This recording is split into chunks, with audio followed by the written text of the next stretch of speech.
All right, good evening, Who That Nation. Welcome to the WDN Chatline podcast. This is the host CB, and I hope you guys have had a wonderful weekend.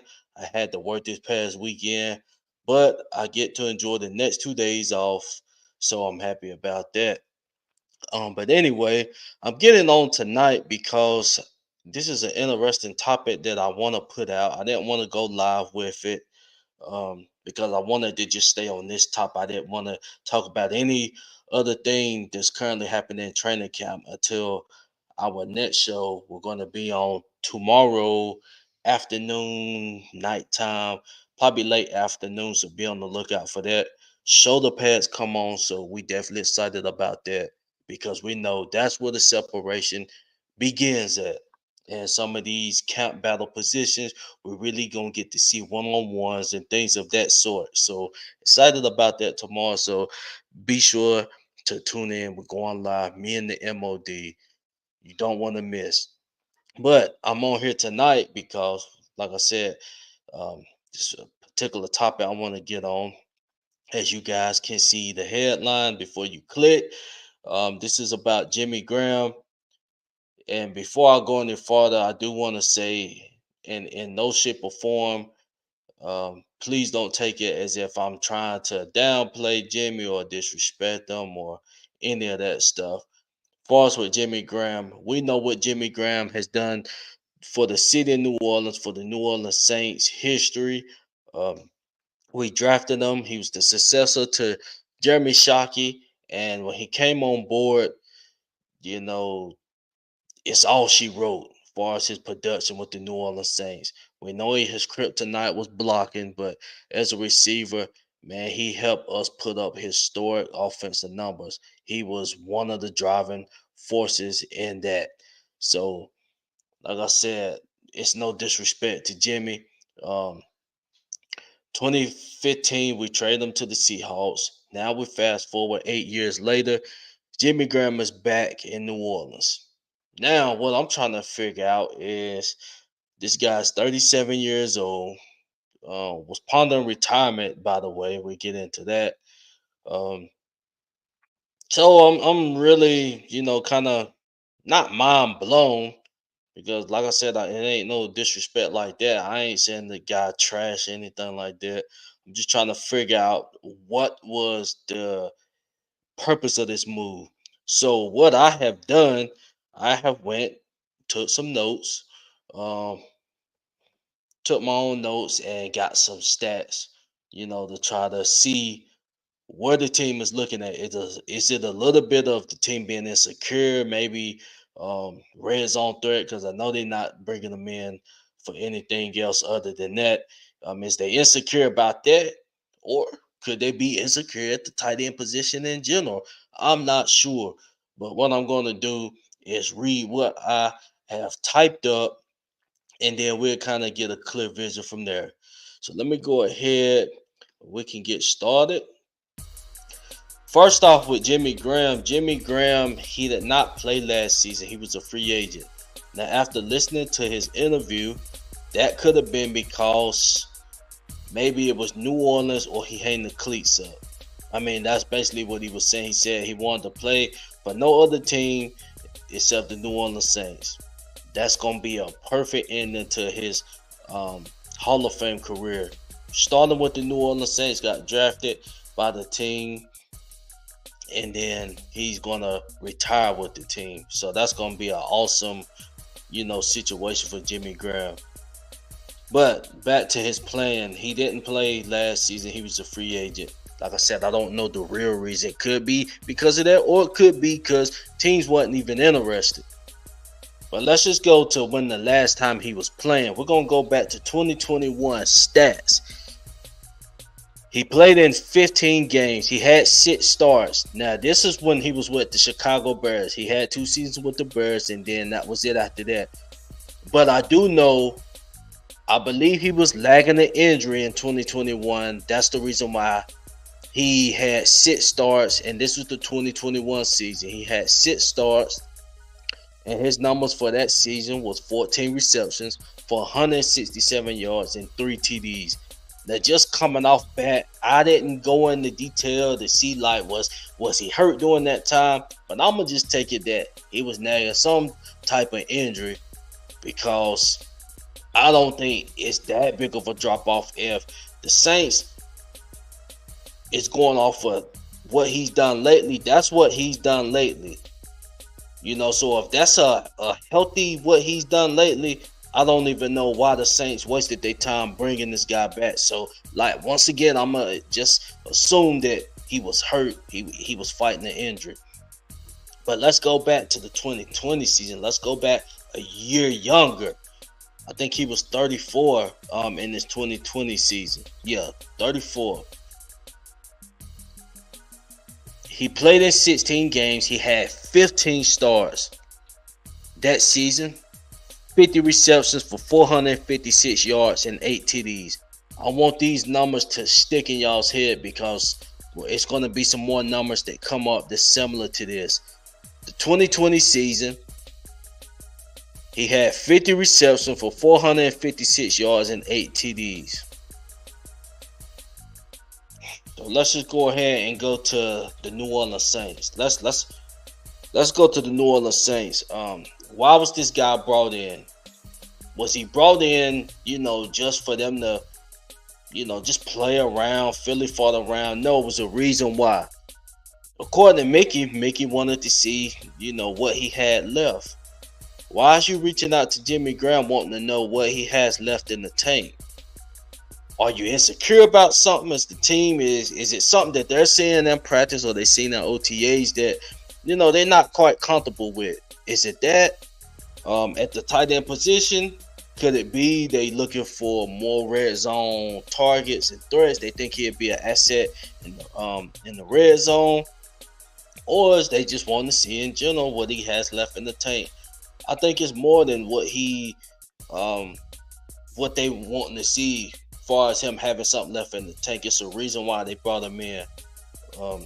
But like I said, I'm gonna go down this list, and we can kind of see, does it make sense, or is it a reason for the team to be insecure about red zone threats in general, or tight end play in general? Once again, so let's go. We're gonna start out with the red zone percentages last year. The New Orleans Saints, they ranked 21st in the red zone percentage. So that means once they got down in the red zone, their percentage of scoring the football, not kicking field goals, the percentage of scoring the football was 52.1%. They got down to the end zone 48 times, and out of the 48 times, they had 25 TDs. So that ranked 21st in the league. That's below. That's the bottom half of the league. That's not even in the teens. That's bottom half of the league, and that's unacceptable. So now the team that led the league in red zone percentages, as you guys know, and it probably ain't no surprise, the Kansas City Chiefs, number 1 overall offense. They got to the red zone 72 times and scored 50 touchdowns. So they scored double of what the New Orleans Saints did last year. And you see the pieces they got, how they move around, how busy they was getting. So basically, over 70% of the time they got in the red zone, they scored. Half of the time, we scored. So, just dropping on down. I just picked the Cowboys. They was the 10th ranked overall offense. They got down to the red zone 56 times. They scored 40 TDs. And the reason I'm bringing this up, because this right here is going to point out what the best offense is doing, which we say we got all these pieces, this and that. We done brought this in. So I'm kind of getting a feel of what type time we should be on as well. But at the same time, bringing in the Cowboys, a 10th ranked offense. And we see what they done, 40 TDs. So to even get in that ball club, a top 10 offense, getting in that ball club, we got to be at least around the 40 touchdown mark, scoring 40 touchdowns. We at 25. That doesn't even sound right. As an offense, we I mean, it was right. It don't sound right for our standards, but the New Orleans Saints offensively, we put up 19.2 points a game. As you guys know, the whole Sean Payton way, we ain't been putting up in team number. Really, his last season, and when we had like 4 or 5 different quarterbacks, that's the only time. And I'm not even sure if we might have been at 20 points a game, but that might have been one of his only seasons that we was in the teams as far as scoring per game. Last season, 19.2. But anyway, I'm just hitting on the red zone. We're on the red zone right now. So, like I said, I was kind of giving a gauge of what the top team in the NFL was making offensively. 50 touchdowns, and then the 10th rank was 40. So in that 40 range, that's what we need to be aiming next season. Okay, so back to the Saints. Why is the reason we went to the red zone 48 times and we went 48 times and only had 25 TDs. Number one, and this is just my opinion, number one is the QB situation. We would have loved to have been in that going down to the red zone about 55, 60 times, but we got down there 48 times. And we out here with Andy Dalton. Some people tried to overhype him. At the end of the day, this guy he can save a team. If a quarterback go down a few times, he can help save a team, keep the team going. Not doing too much. When you're in the red zone and it's a tight game, you just can't be a game manager in those moments. But we know that's what Andy Dalton is. But like I said, that's why I said that QB was my number one reason why we failed to convert. And I'm talking about touchdowns. So the QB was number one. My number two reason for us failing to convert in the red zone, scoring touchdowns, is because of the playmaking. Pete Carmichael done a horrible job. If we got a game manager operating at quarterback in the red zone, why not put the joker that we've been using? Hell, I don't care if we use him all 3 downs. He can pass the ball, he can run the ball. So why not put Taysom in there? I mean, if we struggling that bad in the red zone, why not just put Taysom in the ball game at quarterback? Because he gonna get in at quarterback at some point anyway, doing the QB sneak. You know what I'm saying? So play calling. But just taking that away, just taking the total Taysom Hill experience away, just the play calls in general wasn't good in the red zone. So that was that. But like I said, Pete, he got another year to redeem himself without Sean Payton. And then my third reason is the poor interior offensive line play. I mean, we getting in the red zone. Taysom was making things work, but what about, when we hand the ball off to the running back? AK's TD numbers was down a little bit this year. I mean, that wasn't on him. It was just, we get down to the red zone. Our guys up front got to push. We battle injuries up front, specifically at the guard position. And left tackle James Hurts was hurt a little bit too, so we was thin on the offensive line. So when you getting up to the red zone, most likely it's going to be more running plays than passing plays. So that was the few reasons why I feel like our red zone percentages was low this year. But we went and got pieces this offseason. So next I want to get into, and just we still on the Jimmy Graham topic. The reason I brought up this red zone percentage is because this may be a reason why they brought this man in. Even at 37, they brought this man in because they kind of insecure, they not comfortable, or they just trying to get an additional piece to help out in the red zone. Okay, could it be, excuse me, the tight end play? I don't think it's the tight end play. But let's look at the tight ends that we have currently and what they done in the 2022 season.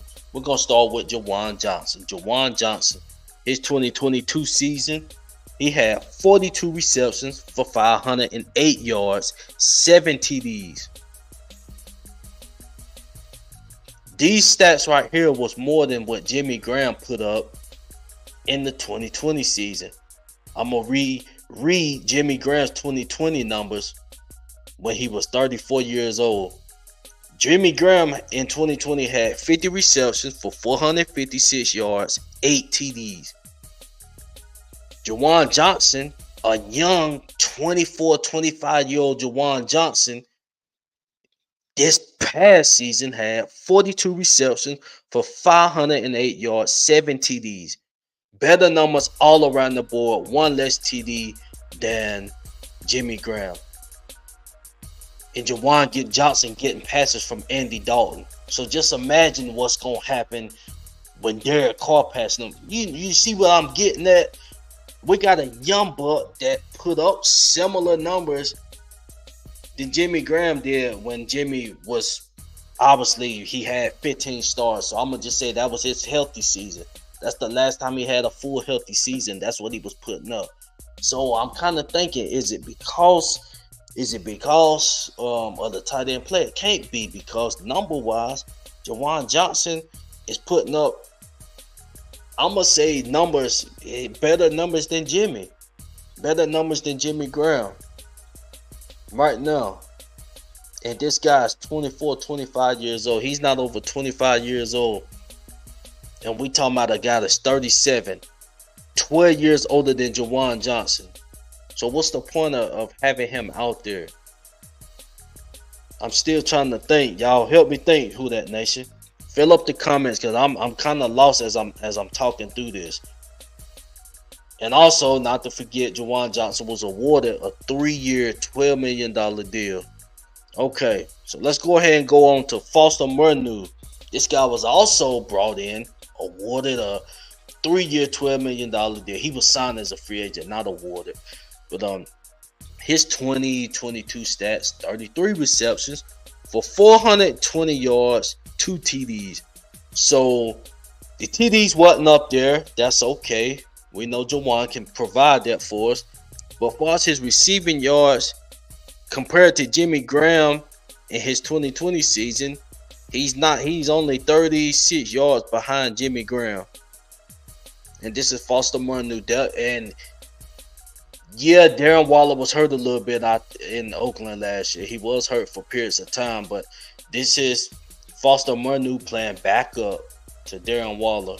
Darren Waller wasn't out the entire season, so I mean, just look at it like that. So we got two tight ends that's capable of catching the football, get some decent receiving numbers, and the numbers is going to be similar, maybe even lower this season, just due to the pieces and weapons we got. You add Mike Thomas back to the fold, somebody's numbers going to suffer, and it's probably going to be at the tight end position. They're probably going to be getting, they're going to be the safety nets. They're going to be getting less attention, the tight ends. So, like I said, this season, this past season, this showed what type of tight ends we have. I don't think Jimmy Graham is going to outperform this right here. He's not better than these guys right here at the stage of his career. Not at 37 years old. Okay, we also got Lucas Crow. Lucas Crow, he question mark to make the 53-man roster. And then I'm not even going to include Taysom Hill because he don't put his hands into the ground. He played the Joker role. But just say we got him as well. So we got all these pieces at tight end. So in my head, it can't be the tight end position. It can't be the tight end position. And as far as red zone, being insecure about the red zone, let's look at some potential red zone. Not potential. These is guaranteed red zone threats right here. So this is my red zone and yours as well, Who Dat Nation. I'm gonna go down the list and we're gonna list this, and then we're gonna just put our thinking caps on a little bit, kind of like, what was the point of bringing Jimmy in? Like, I still don't understand the reason. Because after I done this, I'm confused. I don't know what the point is. But anyway, let's go. This is our guaranteed. This is guaranteed red zone production this year. We're gonna start out with Jamal Williams. Jamal Williams, as you guys know. And while I bring up these names, I'm definitely about to just give y'all a little highlight, so y'all just bear with me. Jamal Williams. Let me mute that. Jamal Williams, as you guys know, he led the league with 17 touchdowns last season. First among the running backs. So let that sink in. Among all the running backs, this guy led the NFL in rushing touchdowns. So what does this mean? This is the number one leading rushing touchdown person. So that means we got a hell of a pickup. So Jamal Williams, he definitely going to be utilized. This is a guaranteed red zone threat for us that we didn't have last season. So this going to add on. Okay. So let's just watch him a little bit. For the ones that may not know.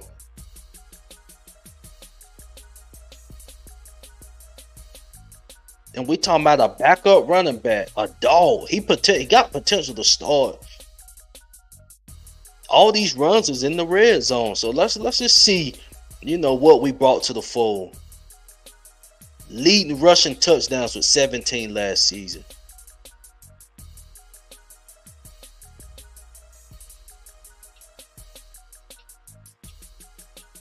Capable of breaking away. Look at that. We're just gonna sit and watch a little bit. This is one piece. One piece that was brought in that's gonna help us out. Red zone, boom, give it to him. Go.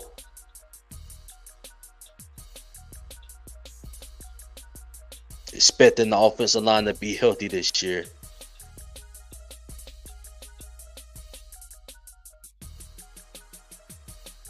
Red zone again.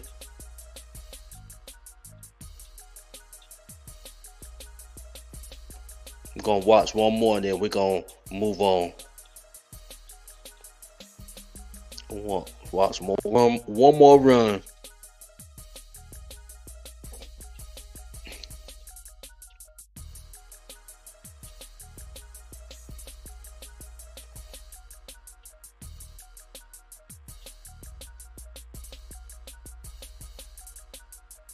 So as we can see right here, we got a guy that's capable of, definitely driving the pile. Definitely driving the pile.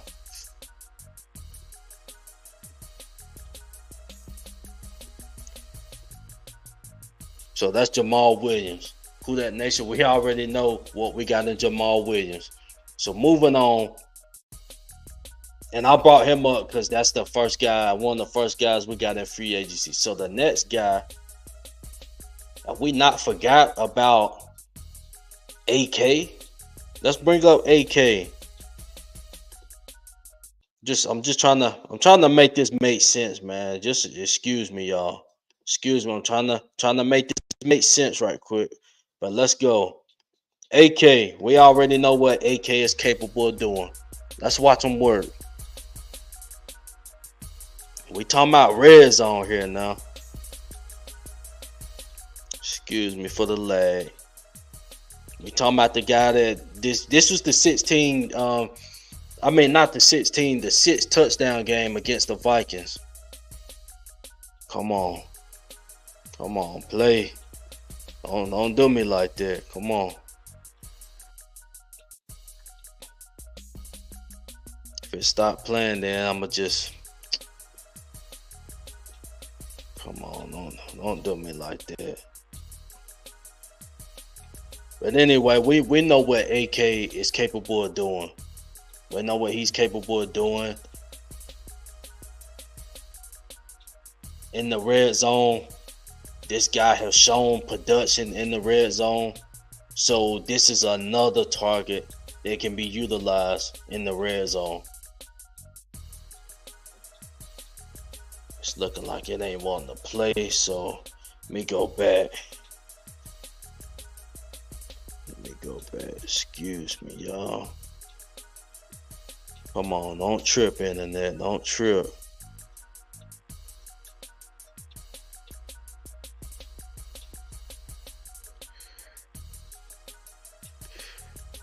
Okay, I'm back. Excuse me, internet starting to mess up. Won't be on here too long, but okay, Jamal and AK. Let's go ahead and go to the next person. The next person, Michael Thomas. I need to show Michael Thomas because Michael Thomas is a guy that's going to be added. So minus AK, we know what AK can do. We're adding Jamal Williams and Michael Thomas. We already know this is the third guaranteed red zone threat. Let's go. We know we getting that week in and out. In the red zone, he's going to be a target. Ain't nobody messing with him in the red zone.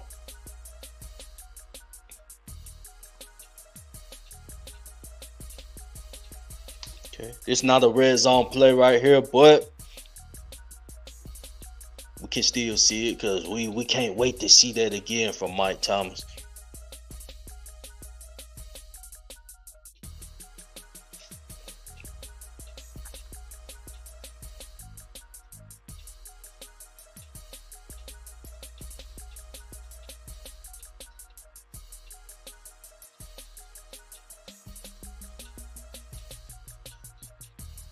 Eat my eat. Okay, then we're gonna finish it off with the banger right here. Finish it off. This is what we was missing last season.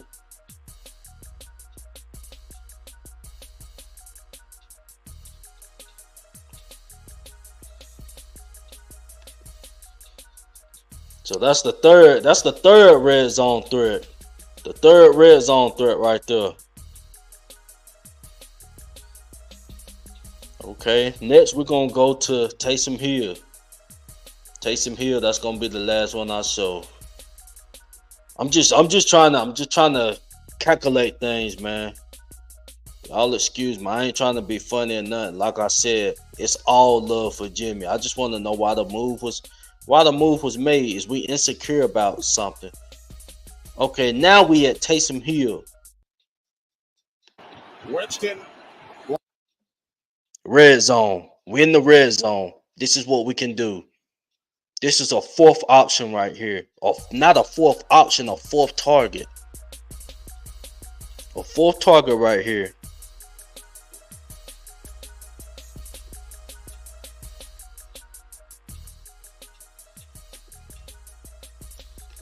Yeah, my internet's slowing up, so let me go ahead and just stop it. But anyway, who that nation? Y'all seen? So basically, we got Jamal Williams leading the rushing touchdown leader last year out of all the running backs. We got AK. We know what we getting out of AK. Nothing to explain. Michael Thomas, the return of Mike. And then we got Taysom Hill. Taysom Hill, we already know what we're getting in the red zone. So we can have all four of these guys out there together and they don't know what's coming. And then last but not least, Juwan Johnson. So these is all kind of options that we can use in the red zone. So I don't know what made Mickey pick up the phone and reach out to Jimmy and want to see him work out. Because I really don't understand what was the logic. I mean, is it something you insecure about? I'm not sure. But also we got more notable mentions. As you heard me earlier in the show, I didn't even know I was live, but it's all good. I see some listeners tuned in. Shout out to y'all. But anyway, back what I was saying earlier about the QB being the number one reason for our lack of red zone efficiency and percentage. We brought in Derek Carr, so Derek Carr is going to help out with that. So just think about that. We're getting in the red zone and we got a dog in Derek Carr operating, making sound decisions, not making safe play decisions. We got him in the red zone. We got Pete. Pretty sure he gonna be up to tune on better play calling. That was another one of my reasons. So you gonna have taste. Why not put all the pieces out there? Make them think. You just in the red zone. It shouldn't be nobody double in on nobody. So we got that. The offensive line gonna be better. And then it's another piece that I didn't even mention. Chris Olave. So we got 1, 2, 3, 4, 5, 6. 6 red zone threats. Why is we picking up the phone talking to Jimmy Graham for? Let that man re-sign Jimmy Graham. Let him retire New Orleans Saint. And just call it a day. Or if your plan is to bring him in and just let him show his veteran presence, working with the young boys, then just leave it at that. But let's not try to make let the man end the career, in the right way. He re-signed, let him go ahead and retire. Don't bring him along and then cut him and he not make the roster. I'd rather Jimmy just did it that way. But like I said, I really don't see the reason why we brought him in. That's basically what my takeaway from all this was. I really don't understand why we brought him in, but it is what it is. Maybe he just here for vet experience, but we shall see. But that's all I wanted to talk about. Who that nation really didn't go in depth on this move. But that's it. I gave you numbers. I gave you red zone percentages. I gave you red zone threats. Chris Olave. Obviously last year, him and Rashid not in the red zone. They couldn't give us no problems like that. They couldn't be a problem like that because Chris Olave was too thin and fragile. Part of the reason why in the red zone you gotta catch contested passes. When you on the 15-10 yard line, you can't run no deep routes.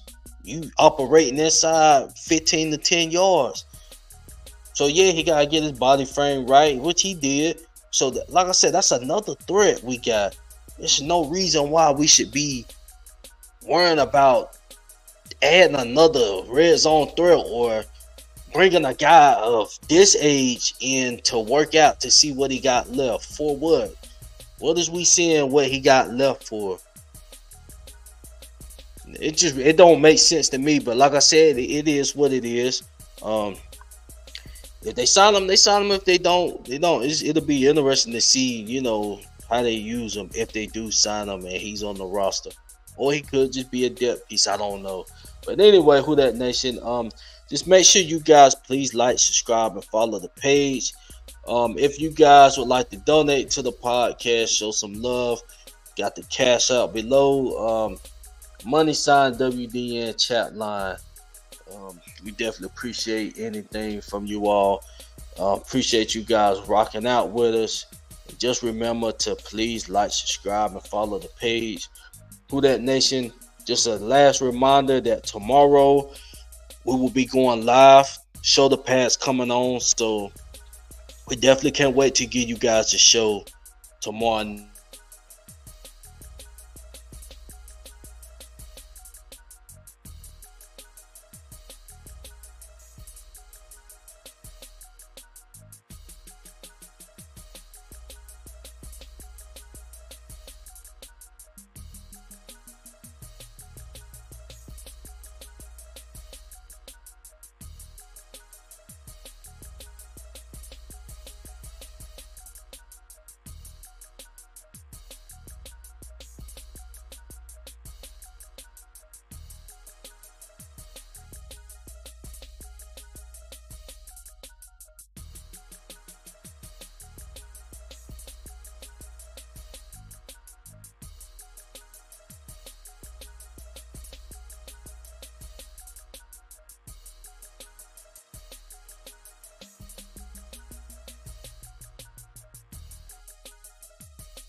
All right, I'm back. Who that nation? Excuse me, man. I had some technical difficulties. My computer just shut off, man. I had to charge it, but anyway, um, you guys be sure to like, subscribe, and follow the page. I'm glad I was able to get back on. Um, but yeah, who that nation? Tomorrow night, the time is going to be out. We'll put out a few hours before we get on. Just be sure to tune in. Show the pads. Come on, who that nation? We're gonna give you guys hell of a show, and we know that separation begins tomorrow. When them pads come on, the separation begins. So we're gonna start getting one-on-ones, and Mike versus Sean, and Adebo versus Mike, Alante versus Mike. I'm interested in seeing that. Alante holding his own against Mike, because I'm pretty sure Mike definitely still got it. So he hold his own against Mike, then we got something official. But anyway, it's the WDN Chatline podcast, and I'm out. Who that?